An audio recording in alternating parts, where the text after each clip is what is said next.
Hi, it's Rick Stroley from New Home Sales Coach here to talk about the custom home builder sales funnel. Now you'll notice that there are 4 steps here to get someone from the initial consultation, the first substantive meeting where you're going to sit down with them, all the way to your plan deposit. Now you'll notice there's the 4 steps. There's this thing called confidence at the bottom, and then you'll see these arrows. The arrows are where you need to inject confidence. What I am suggesting you do is inject some sort of confidence in some sort of a guarantee. All the guarantee examples are links right below this. But an example here for setting the consultation is perhaps to have some sort of a guaranteed sale program on their backup home. And for more information on that, just click the link below. The initial consultation. We want to talk about perhaps a guaranteed design satisfaction, a home site review meeting, be able to reserve a home site without hard money in that any deposit they put down is refundable. Selection consultation.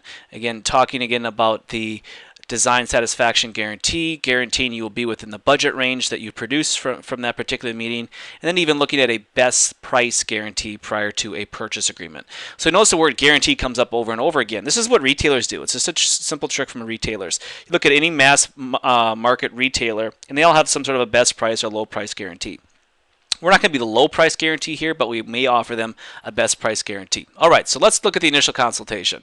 The main mistake that you make right away when you sit down with someone is you jump right into plans or perhaps looking at home sites or perhaps looking at model homes. You've got to stop doing that, and I'll tell you why. Number one is people do not really trust you and really see the value of your services until they feel you understand their problems. Number two, it's too expensive not to educate them, meaning that if you don't educate them, you're setting yourself up for a bidding situation where you're going to be getting a price war. So we want to sit down with them the first probably 30 to 40 minutes and simply talk about what home building is all about, how the process works, how pricing is determined, the difference between bidding and design build, why you do what you do, and ask them this question: would you consider hiring us to be your builder of choice?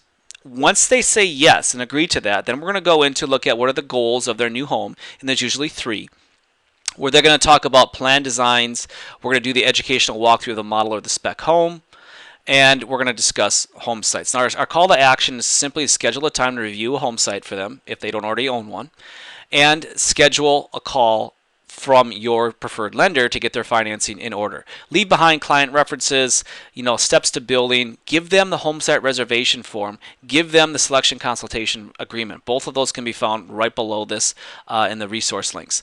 If they need to get a CMA done on their current home, they have one to sell, you want to get that either done yourself or work with one of your preferred realtor partners to get that done. And of course, every time we meet with someone, it's a handwritten thank you and an email meeting confirmation. All right, moving forward, the home site review meeting. Simply what you're doing right now, reviewing the corners and preliminary staking, but you're going to have the home site reservation agreement with you.